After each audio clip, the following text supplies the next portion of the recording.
લોટને મોણ દઈ દીધો. એમાં એવું છે ગણપત દાદાને જમાડ્યા હતા એટલે મારે જમાડવાના છે. પછી તમે એક સુલે દાળ એક સુલે ભાત મૂકી દીધા અને પછી લોટ બાંધી નાખ્યો. એટલી જ વારમાં ભાખરી રેડી થઈ એટલે મેં ભૂકો કરી નાખ્યો અને આને સામણી હું સોળી નાખ્યું. સુરમું સોળાઈ જાય એટલે સરસ મજાનો ગોળ ભાંગી નાખ્યો. આ બધું કર્યા પછી મારા ગુંદા તળવાનો હતો એટલે મેં સરસ મજાનો ગુંદા તળી નાખ્યો. પછી લેવાનો હતો મારા ગળનો પાક એટલે સરસ મજાનો ગળનો પાક પણ લઈ લીધો. તમે કેવી રીતના લેશો જરા કોમેન્ટ બોક્સમાં જણાવજો. પાક લેવાઈ જાય એટલે સુરમાં અંદર નાખી દેવાનું ને બધી વસ્તુ તમે લાવ્યા એ પણ નાખી દેવાનું. મારે ઘી નાખવાનું બાકી રહી ગયું એટલે મેં ઉપરથી બધું ઘી નાખી દીધું. આ બધી વસ્તુ સારી રીતે મિક્સ કરીને પછી ગણપત દાદાના લાડવા ડિઝાઇન વાળા લાડવા કર્યા નો કર્યા તો નરસ આવી ગયા. આવી સીધા ગણપત દાદાને ઉતારી લીધા નીચે.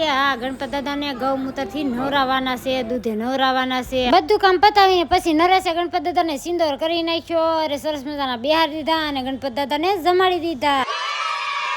કાર્તિક દીખીલ કે ગણપતિ જમી જાય તો મમ્મી અમને જમવા દે, અમને પણ ભૂખ લાગી છે. આ કોમેન્ટમાં લાડવા કોને કોને ભાવશે જરા કોમેન્ટ કરીને જણાવજો. મને એવું લાગે છે વિડીયો લાંબો થઈ ગયો છે. વિડીયો ગમે તો લાઈક છે અને સબસ્ક્રાઇબ. Bye bye.